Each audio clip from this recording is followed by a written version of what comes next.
دوستان سلام، به کانال پارادوکس لینک خوش اومدید. این یک هشداره. این ویدیو حاوی مطالبیه که به بعضیا برمیخوره و برای خیلیامون تأسف آوره. اول این ویدیو یک سوال مطرح میکنیم و در ادامه به دنبال جوابهای مختلف خواهیم بود. با حوصله تا آخر این ویدیو همراهمون باشید. اسم این ویدیو حق خوردنی یا دادنی. یه پرسش کاملا مستقیم و بدون حرف اضافه. حق خوردنی یا دادنی. اول بیایم حق رو تعریف کنیم. حق اون چیزیه که ما سزاوارشیم. خیلی ساده و خلاصه. این تعریف در قبال تمامی داشته‌های مالی و مادی و همچنین اخلاقی و رفتاریمون صدق میکنه. کسایی که مسیرشون به ترکیه خورده، مفهوم حق رو احتمالاً به خوبی درک کردن. چرا که تو فرهنگ مردم ترکیه حلال کردن حق از جانب طرف مقابل براشون خیلی مهمه و مثل راحت شدن وجدانشون میمونه. میگن حقونه هلالت، یعنی حقت رو حلال کن، یعنی از من راضی باش. تو ایران این جمله رو آخرین بار اواسط دهه 60 تو زمان جنگ و موشکبارون تهران وقتی می‌خواستیم از فامیلامون خداحافظی کنیم و معلوم نبود فرداش همدیگه رو می‌بینیم یا نه، از کلمه حلالمون کنید استفاده می‌کردیم. راستی چرا دیگه از این کلمه استفاده نمی‌کنیم و چرا برای بعضیامون مهم نیست که دیگران حلالمون می‌کنن یا نه؟ تو اون ارتباط با هر عنوانی از ما راضی بودن یا نه، تو تجارت یا رابطه‌ای که داشتیم نظر نهایی طرف مقابل برای ما چرا دیگه مهم نیست؟ اینطور بپرسیم، در روابط و دادستت هامون چرا همش خودمون حکم نهایی رو صادر می‌کنیم و نگران برداشت طرف مقابلمون نیستیم؟ به نظرتون این خودخواهی نیست؟ بر این باوریم که ما نهایت عدالت رو برقرار کردیم و دیگه نیازی به پرسش نیست. دیدید واسه شاهد آوردن میگن این سخت شاهده که اینجا مثلا فلان اتفاقی افتاده؟ شاهد این که میگید دیگه نیازی به پرسش نیست، پشت بوم دبیرستان علوی تو اوایل انقلابه که سران حکومت قبلی رو میخواستن دادگاهی کنن. فقط اسمشون رو میپرسیدن. وقتی اسم و عنوانش رو تایید میکرد تیربارون میشد. چرا که قاضی دادگاه فکر میکرد حق کاملا با خودشه و بدون سوال و جواب حکمش رو صادر و اجرا میکرد. تیربارون. چرا برخیمون تبدیل به قاضی‌های بدون انعطاف شدیم؟ به قدری از خودمون و عدالتمون مطمئنیم که نظر رو و شاید هم حق طرف مقابل رو نادیده میگیریم. نکنی که دیگه حق برامون گرفتنی نیست و خوردنیه. راستی راجع به کدوم کشور داریم صحبت میکنیم؟ ایران؟ همون ایران خودمون که تو خاورمیانه است؟ خب پس عذر بعضی موجه شد. اگه یکم از ادعای تاریخیمون دست برداریم و یکم واقع‌بینانه تر به قضیه نگاه کنیم و از اجدادمون مایه نگذاریم، به این نتیجه میرسیم که صدها ساله در سرزمین‌های ما عدالتی برقرار نبوده. به بعضیا داره بر میخوره این جمله. پس تصحیحش کنیم. صدها سال در این سرزمین عدالت فقط برای بعضیا و یا قشری از جامعهمون برقرار شده. و این یعنی اینکه خیلی‌ها نتونستن حقشون رو بگیرن و در حقیقت حق خیلی‌ها خورده شده. در نتیجه در کشور ما طی سده‌های اخیر حق گرفتنی نیست، خوردنیه. می‌بینید؟ به نتیجه تلخی رسیدیم. احتمالاً برخی کسایی که لباشون دوخته شد، تیربارون یا اعدام شدن هم به این نتیجه رسیدند و تو هر سمت و عنوانی که داشتن این نتیجه رو بلند بلند بیان کردن. مثلا روزنامه‌نگار تو مقاله و روزنامش، شاعر و شاعره تو شعراشو و یا هر هنرمند و نویسنده‌ای تو هنر و کتابش. شاید سرخی زبون این افراد که سر سبزشون رو به باد داده از تلخی این حقیقت بوده که در اینجا حق خوردنیه، نه دادنی. در ورزشی مثل فوتبال، تیم‌ها به نسبت موفقیتشون رده‌بندی میشن و لندیکای مجزا رقابت میکنن. بهترین‌ها تو سوپرلیگ دست 1، 2 و 3 و الی پایین‌تر. این روزها اکثر ایرانی‌ها یا بگیم بیشتر اونهایی که در فضای اینترنتی فعالند، بر این باورن که بالاترین عدالت در تاریخمون در دوران حکومت کوروش و هخامنشیان برقرار شده. کوروش بخشنده و تاج بخش بوده. کوروش و ایرانیان معاصرش رو میذاریم تو سوپرلیگ تاریخمون. خب بعد از 2500 سال نوبت زندگی ماست. به نظرتون ما تو کدوم لیگ تاریخمون از لحاظ احقاق حقوق شهروندیمون قرار داریم؟ سوپرلیگ، دسته 1، 2 یا 3؟ جواب خیلیاتون رو دارم میشنوم.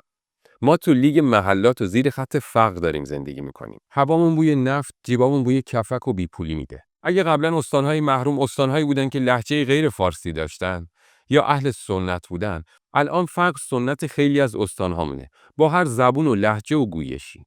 زبون همو میفهمیم، چون زبون جاری این روزامون پول و اختلاف طبقاتیه. زبون همو میفهمیم اما دردامون نه. چرا که بعضیامون از درد دیگران به ثروت میرسن. بعضیا دراکولاهایی شدن با تخصص‌ها و جایگاه‌های مهم که به هر بهونه‌ای دارن خونمون رو میمیکن. درد داری میری دکتر. دکتر دارو میده میری داروخونه. میری داروخونه میگه داروتو ندارم. نگرد. جایی نمیتونی پیداش کنی. بعد جلوی همون داروخونه یه نفر با سر و وضع مرتب جلوت ظاهر میشه. اسم دارویی که می‌خواستی رو میگه. 2 برابر قیمت دارویی که قبلا از همون داروخونه خریده بودی رو. بهت میگه بزن به این شماره حساب، فردا داروت آماده است. شما باشید چی فکر میکنید؟ این دزدی راهزنیه یا نه؟ بیایید قضیه رو یکم بازش کنیم. داروخونه چیه دارو رو نداره؟ چرا میگه نگرد نیست؟ شاید یه داروخونه دیگه از خریدای قبلیش داشته باشه. فروش نرفته، مونده. راستی چرا میگه نگرد؟ چرا نمیگه از داروخونه‌های دیگه سوال کنی شاید داشته باشن؟ مگه اون قاچاق فروش جلوی داروخونه‌ش رو نمیبینه؟ نکنه غیر مستقیم تو رو به اون قاچاق فروشه داره سوق میده و قبل از اینکه قاچاقچی دارو روبروت سبز بشه، داروخونه‌چی ذهنت رو واسه خرید داروی قاچاق آماده میکنه. جالب نیست؟ مکیدن خون بیمارها توسط قاچاقچیای دارو، چه مجاز چه غیر مجاز، با نی اهدایی دکتر داروخونه‌چی. چه بزم باشکوهی. میبینید؟ حق دارم که میگم زبون همو میفهمیم، اما دردامونو نه. حالا یه سوال بیریختر بپرسم ازتون. قاچاقچی دارو و اسم داروی ما رو از کجا فهمید؟ حالا میخواید بگید همه دکترای داروخونه‌چیا که اینجوری نیستن. منم میگم منم مریض نیستم. من چرا اعتراض میکنم به این بی‌عدالتی؟ ولی داروخونه‌چیا چرا اعتراض نمیکنن به کسایی که باعث خدشه‌دار شدن اعتبار شغلی اونها میشن؟ از اونجایی که اونا تلاشی برای اعاده حیثیت شغلیشون نمیکنن، پس من هم از بدبینانه ترین زاویه به این موضوع نگاه میکنم و میگم البته میتونه دلیلش باشه که اعاده حیثیت برای بعضی صنف‌ها مهم نیست. کسی که مریضه مجبور بیاد داروشو بخره. شاید از اینجاست که بی‌اعتناییم و فروشمون تضمین شده است. ما میتونیم هر چیزی رو تحریم کنیم، اعتراض کنیم و نخریم. هر چیزی جایگزین داره جز دارو. چون تنها چاره است. نباشه درد میکشی و شاید از دنیا بری. اینم یه جور حق خوریه، دزدیه، ولی دزدی از قشری از جامعه که برای زنده موندن فقط داره دست و پا میزنه. داره این در اون در میزنه. میبینید چطور راحت هوا آدم‌ها خورده میشه؟ یه روزایی تو ایران مردم همش اعتراض میکردند و غر میزدن. پیش خودم میگفتم که ایرانی اگه مسلمون نبودن و مثلا مسیحی بودن، حتما مسیحیای پروتستان میشدن. پروتست به معنی اعتراض و پروتستان هم به معنی معترضیم. از وقتی دیگه غر نمیزنیم و اعتراض نمیکنیم، تو شرایط خیلی آرامش بخش و مؤدبانه حقمون خورده میشه. این جمله ها ارتباطی به سیاست نداره، چون اون داروخونه‌چی و قاچاقچی دارو و خیلی از گرون‌فروشا و کم‌فروشای شهرامون نه سیاستمدارند و نه دولتی. اشتباهات و اختلاسای سیاسیون فعلا به کنار. اینی که میگیم از ماست که بر ماست. تحمل این حق‌خوری‌ها رو سخت‌تر از قبل میکنه. اینی که هر چیزی رو به اوضاع منطقه و خاورمیانه و دلار ربط میدیم و یه بهونه‌ای پیدا میکنیم واسه گرون‌فروشیامون که دیگه بحث مردممونه. چرا خودمون به خودمون رحم نمی‌کنیم؟ در طول تاریخمون دولت‌ها و سلسله‌ها و حکومت‌های زیادی اومدن و رفتن. ولی مردممون همیشه موندن و با نتایج خوب یا بد اون حکومت‌ها در هر صورت به ایرانی بودن خودشون ادامه دادن. اشتباهات و اختلاسات حکومتی در طول تاریخ ما به یه امر عادیه و هیچ وقت هم تمومی نداره. اما اون چیزی که نگران کننده است تغییر فرهنگ و معیار حق و حقوق اخلاقی و رفتاری بین مردم عزیزمونه. ما نباید عوض شیم. چون آدم‌ها معمولاً تا هول و هوش 7 سالگی تربیت میشن و در بزرگسالی دیگه خیلی عوض نمیشن مگر اینکه عوضی بشن. بیایید خود قدیمیمون باشیم.